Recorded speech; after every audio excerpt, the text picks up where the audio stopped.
जब इतिहास के पन्नों पर वीरता, संघर्ष और बलिदान के शब्द लिखे जाते हैं तो एक नाम हमेशा विशेष रूप से उभर कर सामने आता है, छावा, जिन्हें हम संभाजी या शंभू राजे के नाम से जानते हैं।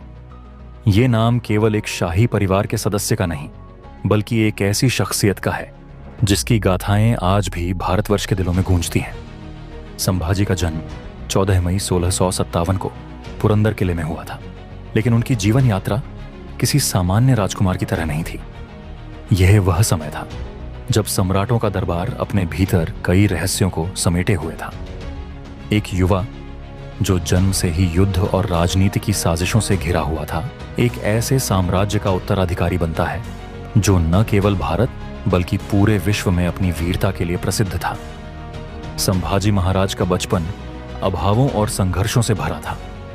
जब वे केवल 2 साल के थे, उनकी मां सईबाई का निधन हो गया। इस आघात ने न केवल एक छोटे राजकुमार को शोक में डुबो दिया, बल्कि यह उनकी जिंदगी में आने वाले और भी कठिन समय की शुरुआत थी। लेकिन वह अकेले नहीं थे। राजमाता जीजाबाई के संरक्षण में उन्होंने मराठा साम्राज्य की राजनीति, युद्ध नीति और कूटनीति का गहरा ज्ञान प्राप्त किया। क्या आप जानते हैं कि संभाजी का जीवन हमेशा एक रहस्य से घिरा हुआ था? उनकी जीवन यात्रा में कई ऐसे मोड़ आए जिनका कोई स्पष्ट कारण नहीं था। कहा जाता है कि उन्हें अपने पूर्व जन्म के बारे में रहस्यमय ज्ञान प्राप्त था, जो उनके संघर्ष की राह को उजागर करता था। उनकी आत्मा में कुछ ऐसी दिव्य शक्ति थी जो उन्हें भविष्य में आने वाली चुनौतियों के लिए तैयार करती थी।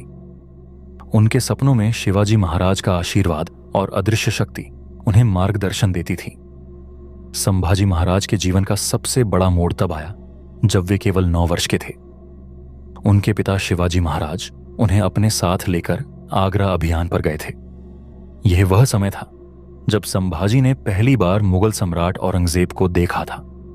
उनकी आंखों में वह घमंड और सत्ता की लालसा थी जो उन्हें किसी भी कीमत पर भारतीय उपमहाद्वीप को अपने अधीन करने के लिए प्रेरित कर रही थी।